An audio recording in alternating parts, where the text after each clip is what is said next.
Howdy everybody. Today we're going to be talking about direct modulation, and we're just going to go ahead and jump right on in.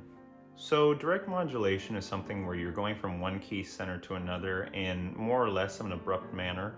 The way that we think about it today is if you're just playing in a specific key and then wham, you start playing in a second key. However, that's not the way that it's described in the Tchaikovsky treatise. The way that Tchaikovsky would have talked about this direct modulation is based off of a dominant functioning chord, like a secondary dominant, and then moving into a closely related key center from the key in which we began in. So there's one type of key center that it can move in directly, and then there's two overall key centers that the dominant can point you to in otherwise. So a fun little trick that there is when connecting two different key centers but via this dominant chord, if it doesn't share a common tone with the key center that it's going to, there actually has to be a passing chord leading into that new key center. So it can be some type of chord that's based from the new key center, the prior key center, or from a different related key center, such as a relative minor. So with all of the different types of dissonant chords that we've been talking about, Tchaikovsky essentially says that we can use any of them for this type of direct modulation.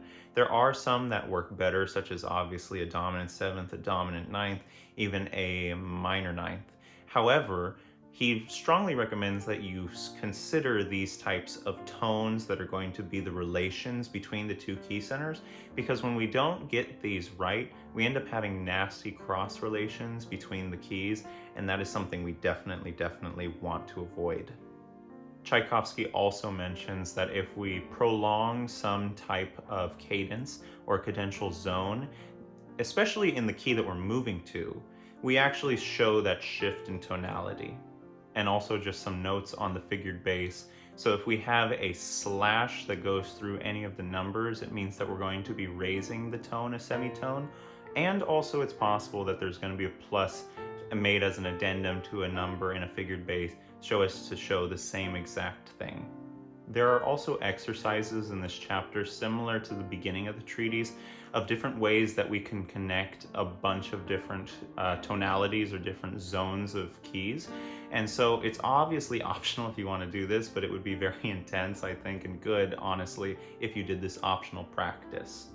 And with that, we're done for today, guys. So I hope that you enjoyed. Obviously, like this video if you found it to be helpful, and give a comment if you feel like there's anything that is a little bit confusing. The comments are always super helpful because I'm trying to be, I guess, a teacher in some different kind of way for you guys. So if you have questions, you just let me know, and I will be able to reach out as soon as possible and get back to you with whatever information I can. But other than that, I hope you enjoy the rest of your days, and yeah. Peace.